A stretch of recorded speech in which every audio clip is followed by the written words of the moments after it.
Ал достар, қайырлы таң. Бүгін ең керемет таң. Мен 2 сағат ұйықтап, бірақ жаным тұр дегенде атып тұрған таң. Себебі бұл аэропортқа баратын таң. Звание. Я все сама. Достается. Я все сама? Да. Қолына қарасаш, бүкіл мусорды өзі алып алған. Чемодандардың бәрін өзімізбен алып алған. Хотя он мог вызвать папу и бірге көмекке шақырса болады ғой. Нет. Это про Тимура. Он все сделает сам. Біз сол просто рякал екеуміз кетіп баратырмыз. Вау. Мынау мұз болып киініп алған біздің папа. Я сәлем бердің, папа, қалайсыз? Сәлем, үй жаным. Үй жаным. Аяғым итереді. Уля. Ракоша. Ура! Мы летим в отпуск.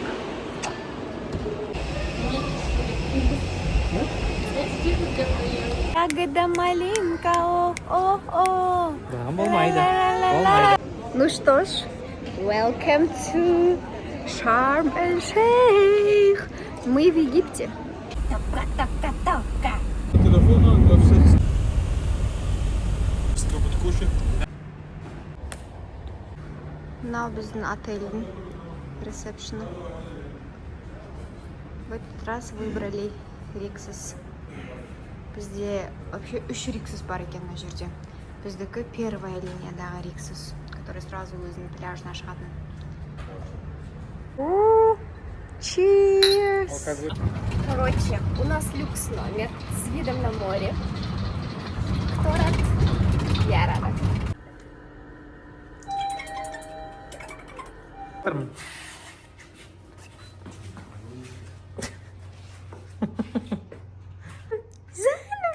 Зайнам. Кайфуша. Ракоша. Тебе нравится?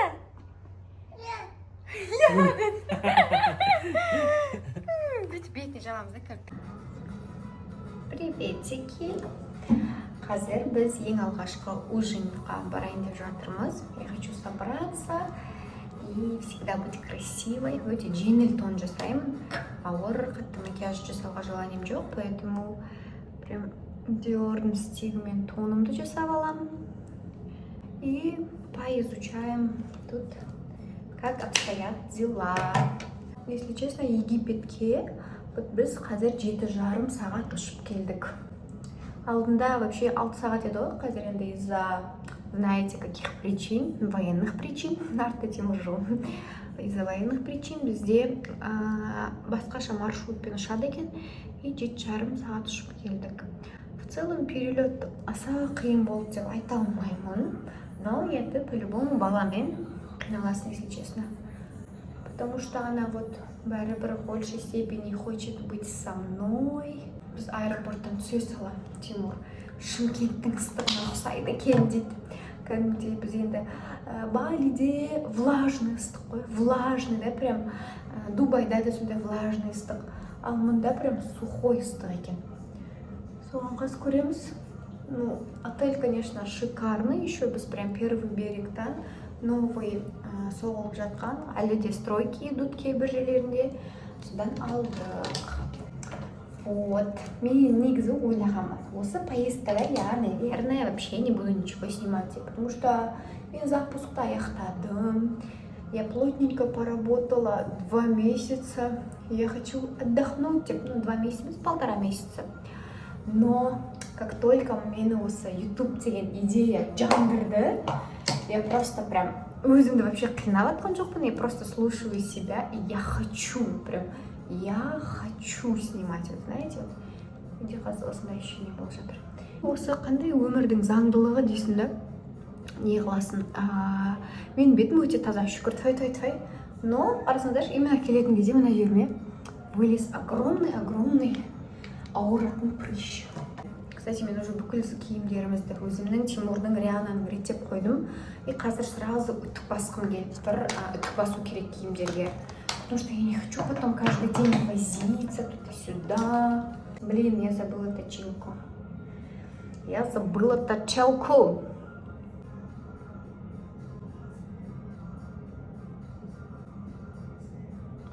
Масловая помада. Я люблю, когда вот здесь немножко красно. Ой, я думала, на Милана забыла, вообще не захватила деп. Но, оказывается, не забыла. Поэтому я очень рада. Я очень быстро делаю все.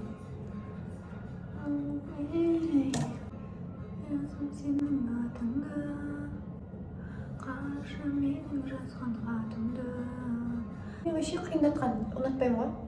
ко мне приходит какая-то идея, я просто беру и сразу делаю. И көбінесе мен отпускта осында жүрген кезде, жылы ыстық страналарға барғанда туш жақпаймын негізі көбінесе.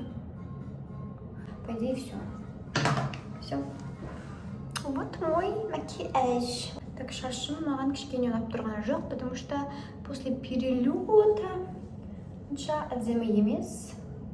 Поэтому мы либо вот так распустим, что думаете, либо я вот так соберу. Да здравствует прическа Белла Хадид. Вот такой мейкап у меня получился. Блин, веснушки. Грешу с веснушками, но мне очень нравится. Ал кеттік сіздерге мини-рум тур жасайын. Барлығы өз жұмысымен айналысуда. Мынау вообще зерттеп жүр. Мынау ағам ми болып жатыр. Потому что бұл жүрген жерде менің миым офф болады ғой. Соған правиланы Тимур оқса, екеумізге бірдей жеткілікті. Мынау біздің номер. Пока құртып тастамаған кезде сразу түсіріп тастағым келіп тұр. Мында уже алып соқтарын ішіп жатырмыз. Это все включено. Бізде ультра all inclusive. Мында вид. Вау, просто посмотрите, какая красота. Мында бассейн. И вон там пляж. Красное море. Так. Жанна. Тут у нас спальня большая. И дальше.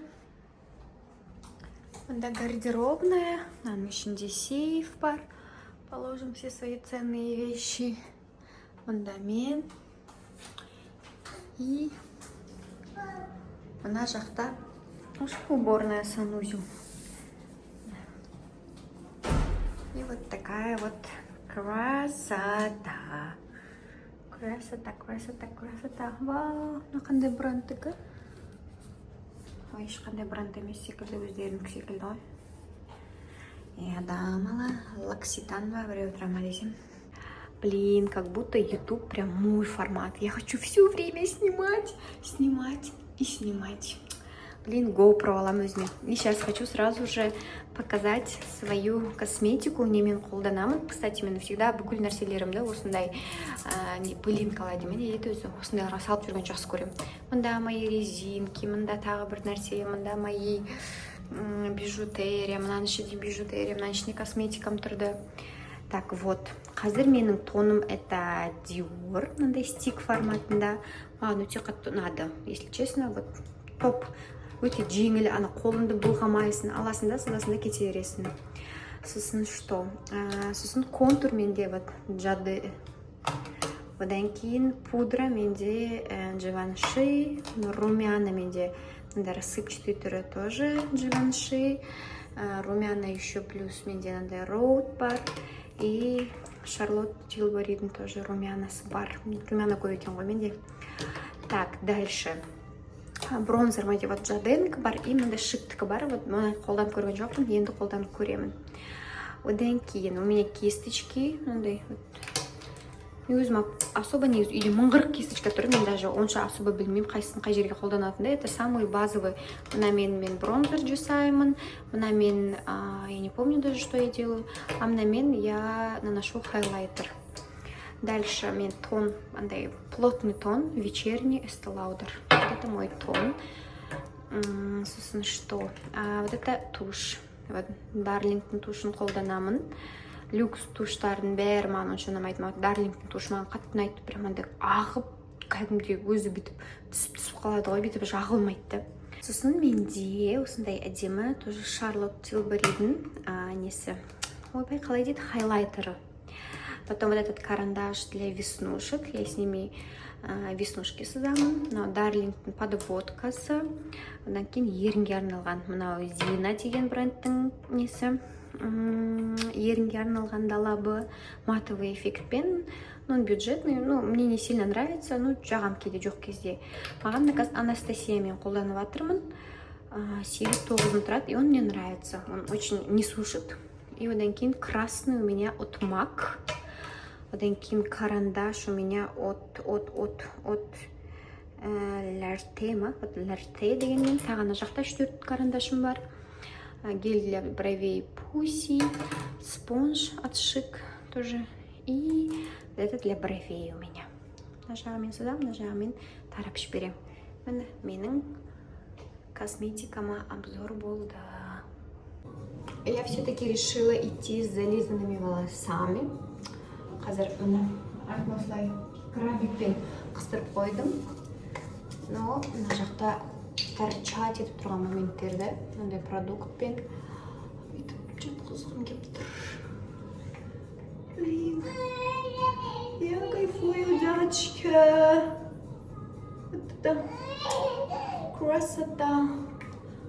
Эй, где твоя мама? Я тебя не знаю. Заберите, чей это ребенок? Прям так чисто получилось, но на скорую руку и на первый день и так сойдет. Вот мой лук на первый день. На ужин. Аяғымда будут шлепки. И қолымда сумка. Селин. Блин, как кайфую от себя. Просто вдохновение мое второе имя. Так, енді мен уходовая косметикадан отпускқа не аламын, соны көрсетейін. Так, ең бірінші, это мой шербет. Мен осындай шербетпен бетімді тазалаймын, макияжымды.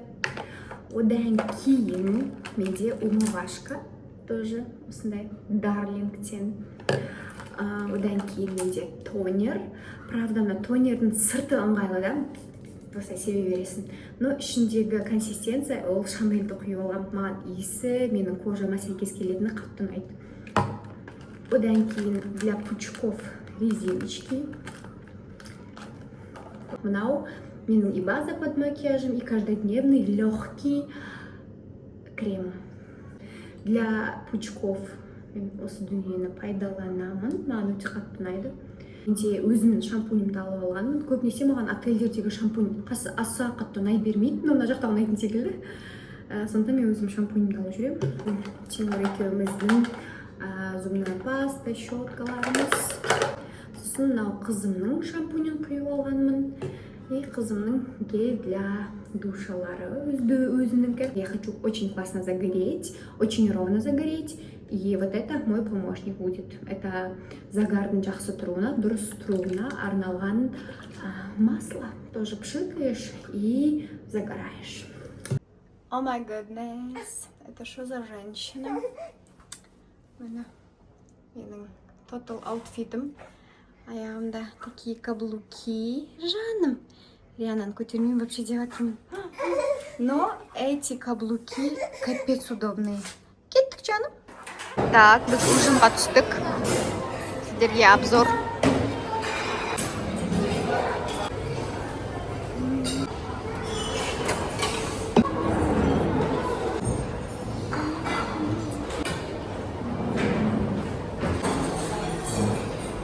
Ну что, наш первый ужин.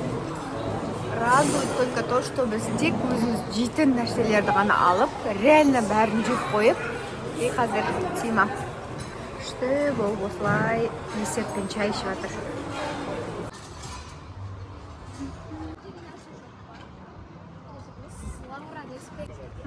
Точно сол екен дедіңіздер ма? Иә. Қандай күшті. Сәлем деп қойыңыздар, өздеріңіз ютубтан көресіздер.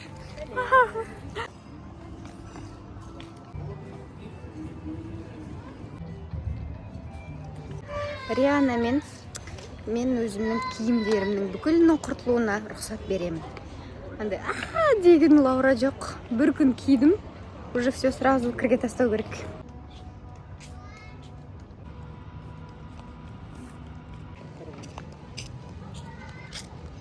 What?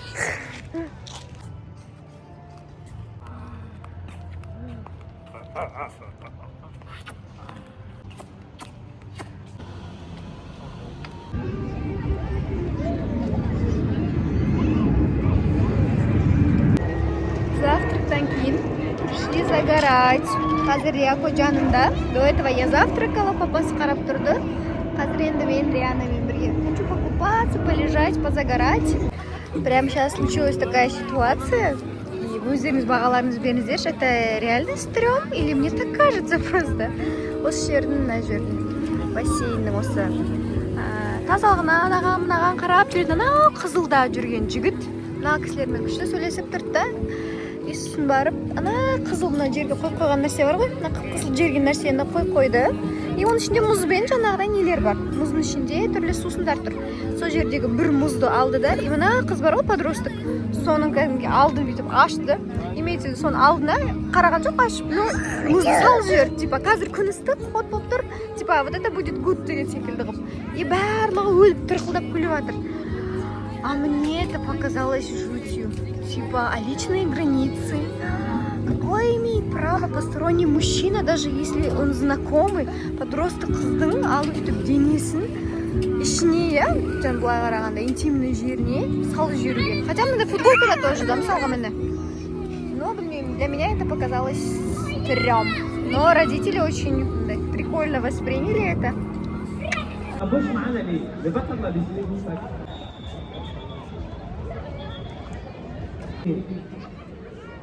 Ютубқа кетеді сол жерде, арқамды.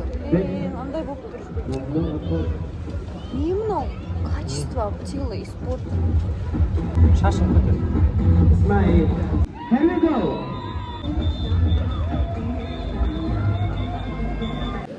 У этой красотули все стабильно.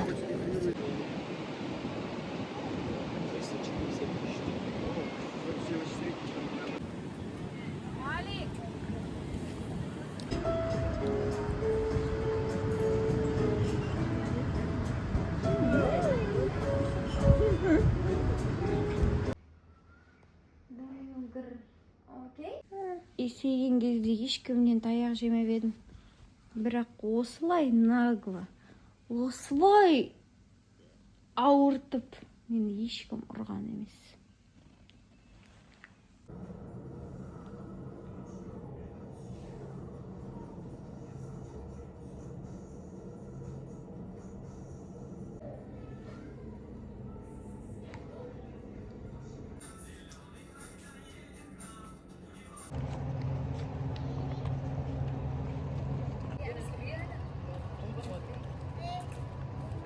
Видео можно там? И фото, и видео. Ты Акоша. Зянем. Баланы қақтан көрмейді.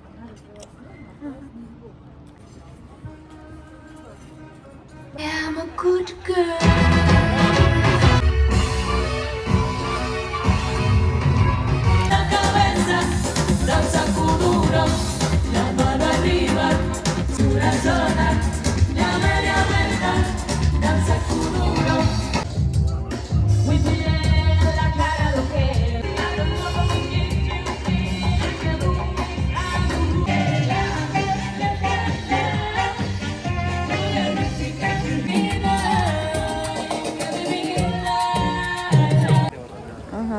Сен менеджер қабранда бір зарплатасымен қойып аласың и дальше ол 24-те 7 будет работать делать.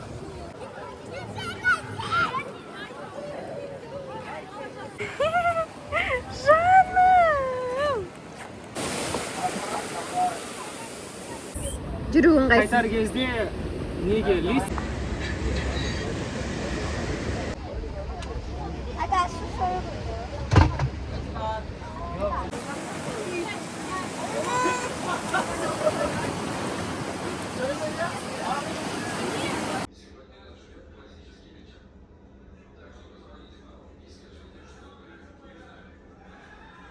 Что не день, то приключения у нас. Сенестер ма кеше мен бассейнде Булгари сақинамды жоғалтып алдым. Если быть точнее, то мен бассейнде Ариананың үстіне санскрим жақтым. Крем от загара. Мен сол кезде булгарименде всегда мына палецте тұрады, и мен оны шештім, денесіне тиіп кетпесін деп ауырып. Соны шешіп, содан кейін мен білмеймін ол қайда, тағылды ма, қалды қайтадан қолға, тасталды ма сол жерде, сумкаға салынды ма, я не знаю. Сосын что? Мұндан кейін біз еще там неге бардық, коралдарды көруге бардық, пошли обедать, мороженое жедік. Короче, біраз нәрсе болып қойды одан кейін. И кешке үйге ішке келеміз номерге, и мен просто қолыма қараймын. И қолымда менің кольцом жоқ. Это капец.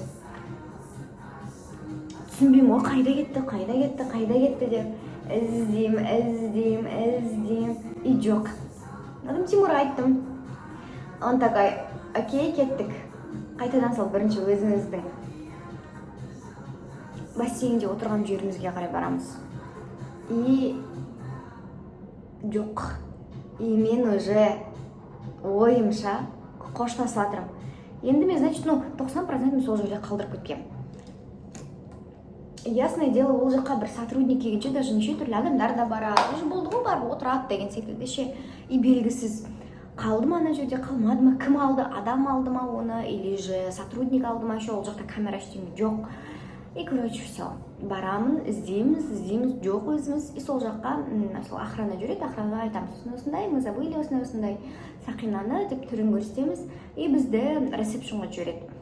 Ресепшнға барамыз, сөйлесеміз, көрсетеміз, айтамыз, қай жерде қалай қалдырып кеттік деген секілді. И знаете что? Кто-то нашел ящик отложенных вещей, тұратын жерге апарған.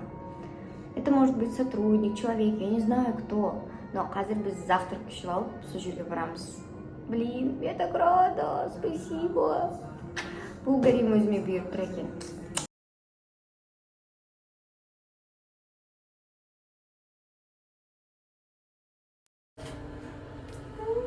Какие мы красивые. Все. Доброе египетское утро.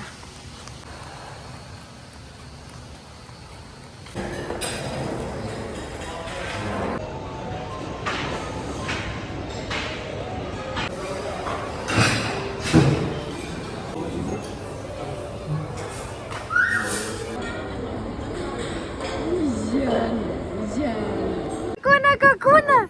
Опай!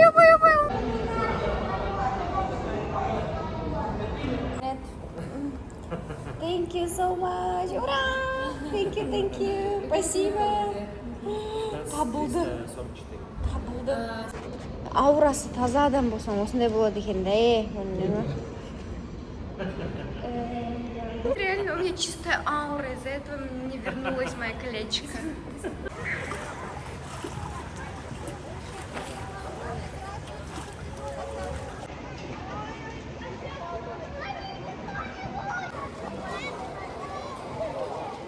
Моменты, в которых ты понимаешь, что ты выбрала правильного отца для своей дочери. Я лежу, загораю. Загорайте етіп ал, давай. Мен қызды қарай тұрам деп жатыр менді.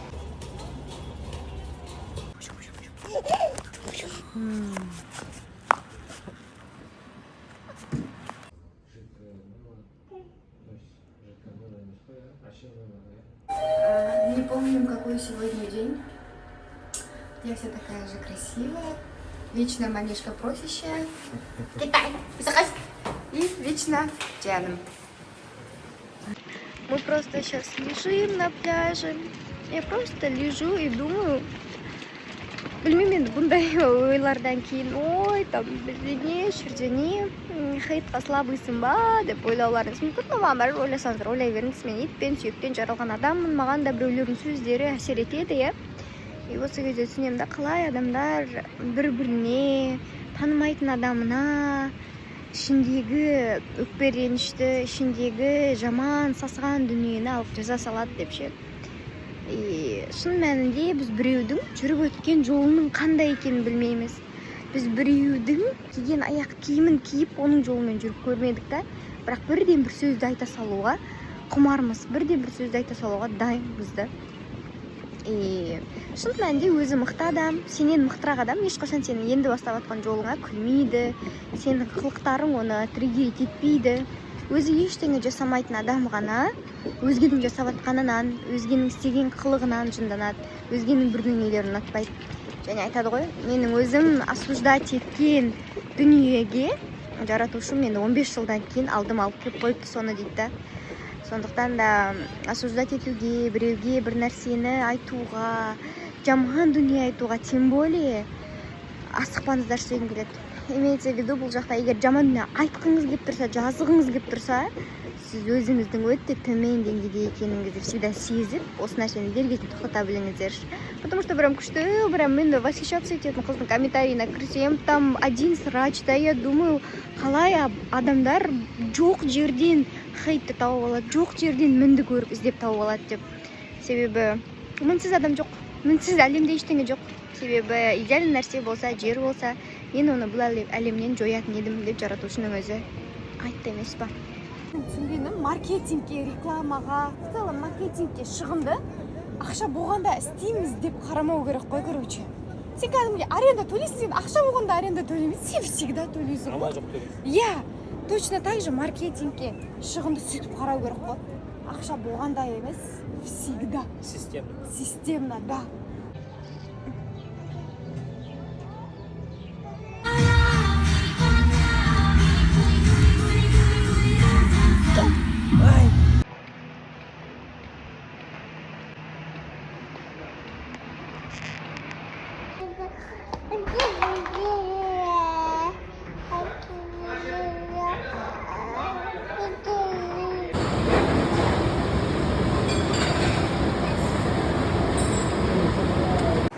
Кокоська.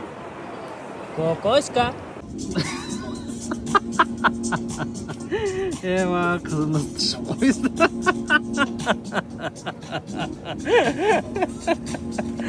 Мамасы мен қызын теңізге жіберіп барады, құрыңдар деп. Мен отырымнан қарап олдым. Ема.